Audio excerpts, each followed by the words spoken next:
આજે માન્ય municipal commissioner, deputy mayor Shri, પક્ષના નેતા શ્રી મનોજભાઈ પટેલ, પક્ષના દંડક શ્રી શૈલેષભાઈ પાટીલ, પૂરની પરિસ્થિતિ થાળે પડી રહી છે. ઠેર ઠેર ગંદકીનું સામ્રાજ્ય જોવા મળતું હતું. છેલ્લા 3-4 દિવસથી સફાઈ ઝુંબેશ યુદ્ધના ધોરણે કરવામાં આવી. લગભગ 1 થી 19 વોર્ડમાં 90% કરતાં વધારે સફાઈ પૂર્ણ થઈ ગઈ છે. તમામ કાઉન્સિલરોના ફીડબેક પણ લીધા છે. હવે મુખ્ય પ્રોબ્લેમ આવી રહ્યા છે ગટર લાઇનના સિલ્ટિંગ, ગટર લાઇન ફૂલ થવાના, અને ઘણી જગ્યાએ લો પ્રેશર પાણીની ફરિયાદોના પ્રશ્નો આવી રહ્યા છે.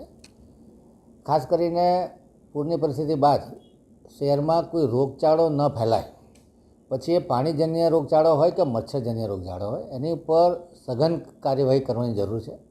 માનનીય મુખ્યમંત્રીશ્રીની પણ સૂચના હતી કે જ્યારે પૂરના પાણી ઓસરી ગયા પછી સઘન સફાઈ ઝુંબેશ કરવામાં આવે, જેથી કરીને તમામ જગ્યાએ જે ભીનો થયેલો કચરો, ઘણી જગ્યાએ ગોદડા, ફર્નિચર, અનાજ, ખાધા ખોરાકીની સામગ્રી, આ બધી વસ્તુ બગડતા લોકો ધીરે ધીરે જેમ જેમ માલુમ પડે એમ નાખતા જતા હોય. 2-3 રાઉન્ડ સફાઈ કરવામાં આવી છે.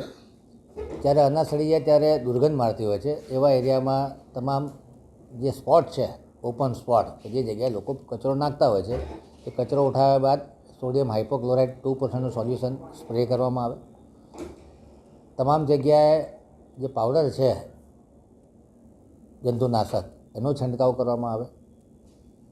ઘરે ઘરે કોમ્યુનિટી સર્વેલન્સ કરવામાં આવે, જેથી કરીને હેલ્થની ટીમો દરેક ઘરે જઈ અને ક્લોરીનની ટેબ્લેટનું વિતરણ કરે, લોકોને સમજશક્તિ આપે કે અત્યારે ચોમાસામાં નદીના જળસ્તર ઊંચા છે, ખાસ કરીને મહીસાગર અને આજવાના, ત્યારે થોડું ડોળસ પડતું પાણી આવતું હોય છે.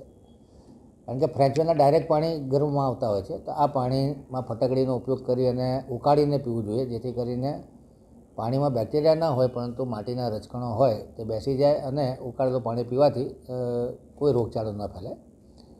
જે અલગ અલગ વિસ્તારો છે, સ્લમ વિસ્તાર છે ખાસ કરીને, એમાં પાણીના સેમ્પલ રેગ્યુલર લેવામાં આવે, જેથી કરીને કોઈ પણ રોગચાળો ઉદ્ભવે તો આપણને વહેલી ખબર પડે ને એના માટે કંટ્રોલ મેજર લઈ શકાય.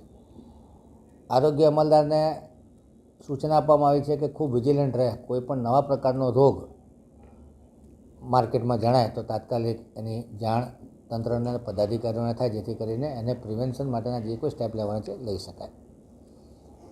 આજે આ મિટિંગની પહેલાં ડોર ટુ ડોરના કચરામાં ઘણી બૂમો ઉઠી રહી છે, કારણ કે વોટર લોગિંગમાં અમની ગાડીઓ જતી નહોતી. ઘણી જગ્યાએ જે અમારી સોલિડ વેસ્ટની ટીમ છે એની પર ભારણ આવી રહ્યું છે, કારણ કે જેસીબી જોઈએ, ડમ્પર જોઈએ, ટ્રેક્ટર જોઈએ, અને નાનો કચરાનો ઢગલો કાઢવા માટે અમારે સ્પેશિયલ કાઉન્સિલરને કે નાગરિકે ફરિયાદ આવે તો મોકલવું પડતો. રિસોર્સિસનો વેસ્ટેજ પણ બહુ થાય છે, એટલે ડોર ટુ ડોરના તમામ કોન્ટ્રાક્ટરોને બોલાવીને સ્ટ્રિક્ટ સૂચના આપી છે કે તમે 20-20, 25-25 ગાડી વધુ લગાડો અને સોસાયટીના અંતરાળ વિસ્તારમાં જ્યાં જ્યાં કચરા ઢગલા થતા હોય 1 કે 2 ધક્કા એક્સ્ટ્રા ખાઓ.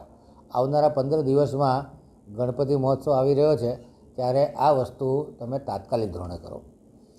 આજે જે પેચવર્ક કરવાનું છે એમાં પણ કોર્પોરેશન તંત્રને નાની મોટી તકલીફો આવી રહી છે કે સવારમાં હોટ મિક્સ માલ બની જાય, પછી વરસાદ ચાલુ થાય તો એ હોટ મિક્સ માલ નાખવામાં ચાલુ વરસાદે નાખતા પણ વિવાદ થતા હોય છે.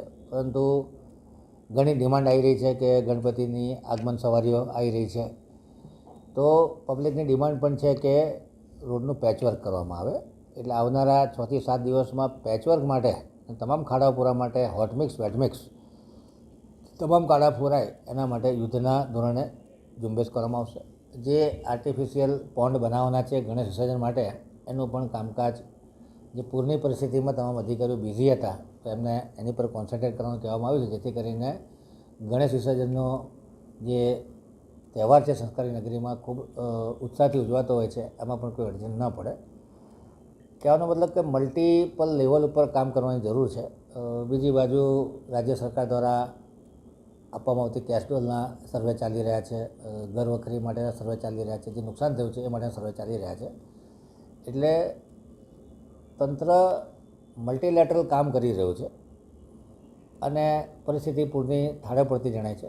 વરસાદ પણ કંટ્રોલમાં છે, એટલે નાગરિકો ચિંતા કરવાની જરૂર નથી. તંત્ર સજ્જ છે, સજાગ છે, અને જેટલું બને નાગરિકોના માધ્યમથી, મીડિયાના માધ્યમથી જે કંઈ પ્રોબ્લેમ સામે આવતા જાય છે કે ડ્રેન લાઈનનો ચોકઅપ હોય તો એમાં ડિસિલ્ટિંગ કરવાનું હોય કે જેટિંગ બનાવવાનું હોય કે સુપર સકર મારવાનું હોય એ માટે પણ વ્યવસ્થા ચાલી રહી છે. પણ છતાં અમુક એરિયામાં ભૂવા પડવાની સમસ્યા ડ્રેન લાઈનો ફૂલ હોવાથી સામે આવી રહી છે. ઘણા બધા ભૂવા પડ્યા છે.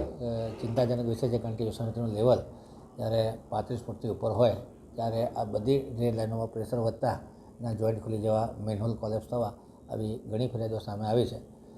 કહેવાય કે જ્યારે કુદરત પરીક્ષા લેતી હોય ત્યારે લાઇટ ફેલિયર, ગટરના પ્રોબ્લેમ, લાઇટ ફેલિયર પાણીના પ્રોબ્લેમ, ચાર્જિંગ ન થાય એટલે મોબાઈલના નેટવર્ક જામ થઈ જાય, એ તમામ પ્રકારની પરિસ્થિતિઓ સામે આવતી હોય. પણ ધીરે ધીરે પરિસ્થિતિ થાળે પડતી જાય છે અને તંત્ર તનતોડ મહેનત કરી રહ્યું છે કે સ્થિતિ રાબેતા મુજબ થાય.